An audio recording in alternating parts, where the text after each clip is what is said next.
اللي ما عملش محشي بالطريقة دي يبقى ما اكلش محشي قبل كده. ايوه اسمعي مني، يلا بينا هنشوف هنعمله ازاي. هنعمله بمقادير بسيطة جدا وسهل وبسيط.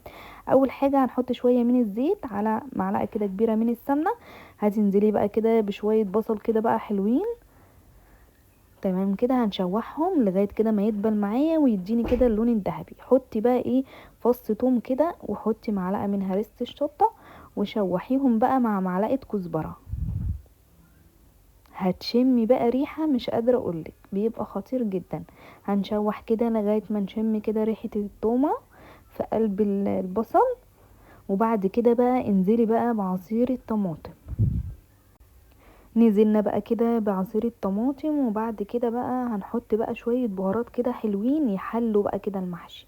حط بقى 2 كده مكعب مرق، عشان انا هنا عاملة كمية يعني كتيرة، واقول لكم انا عاملة كمية كتيرة ليه. بعد كده هحط بقى معلقة من البابريكا، عشان خاطر كده يعزز لون الصلصة معايا. وهحط كمان بقى ايه بشرة كده من بلح الجوز الطيب، بيخلي ريحة المحشي وطعمه خطير بجد. حطي بقى شوية روزماري، وحطي بقى ايه البهارات اللي هي بتاعة المحشي، وملح وفلفل اسمر. وظبطي كده بقى البهارات بتاعتك، وحطي كمان وحدتين من ورق الرول. وضيفي بقى كمان معلقة صلصة يخلي طعم الصلصة معاكي حلو قوي. وضيفي معلقة سكر كده عشان يظبط كده بقى الصلصة وطعمها معاكي. واخر حاجة وبحب اضيفها جدا جدا، وبيخلي بقى ريحة المحشي معاكي خطيرة بجد، وكل اللي ياكله من ايدك يقول بجد خطير، وريحته وطعمه في حتة تانية خالص. حطي بقى شوية من النعناع اللي هو الناشف دوت، اللي احنا بنجيبه وننشفه، بيخلي ريحته وطعمه خطير بجد. هتقولي في حياتنا يا ما دقنا محشي زي ده. وعشان البنات بقى اللي اول مره يخشوا المطبخ وبيبقوا مش عارفين الصلصه بتتعمل ازاي، لازما ان هي تنطر الزيت كده من على الوش او السمنه، وتتقل بالشكل اللي انتوا شايفينه ده. يبقى كده الصلصه بقت تمام جدا وطعمها حلو جدا، وكل اللي هياكل من ايدك محشي هيقول بجد جميل. تنفع بقى معاكم الكميه اللي انا عاملاها دي. طبعا انا عملت الكميه ديت وشلت منها شوية، بتنفع جدا بقى معايا بقى.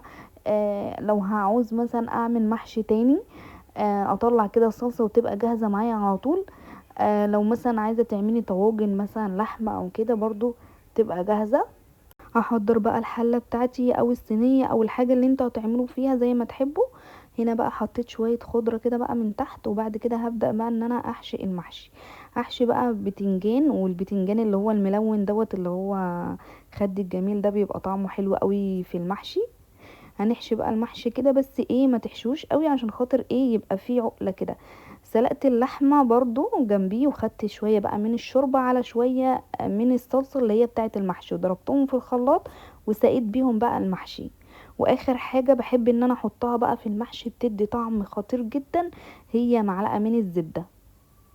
حطيها بقى كده من على الوش، بيخلي المحشي بجد يلمع كده، والطعم بيبقى في حتة تانية خالص. حضري بقى الصينية وادلقي بقى كده حلة المحشي، وهو المحشي ما بيتاكلش الا كده، يلمع كده من بره ومن جوه كده المحشية تبقى حمرة كده وجميلة. بيبقى بجد خطير. محدش يقولي طبعا السمنة والزيت والكلام ده كتير، هو المحشي ما بيتاكلش الا كده، يبقى غرقان كده بقى في الزبدة او السمنة من على الوش. جربي كمان اعملي البتنجان العروسي الاسود، بيبقى خطير. اتمنى حبايب قلبي لو وصلتوا لغايه هنا وعجبكم الفكره شجعونا بقى كده باجمل لايك وكومنت حلو منكم، واشتراك في القناه وتفعيل زر الجرس عشان يوصل لكم كل الاشعارات بتاعتنا الجديده. كل حاجه بننزلها توصل لكم على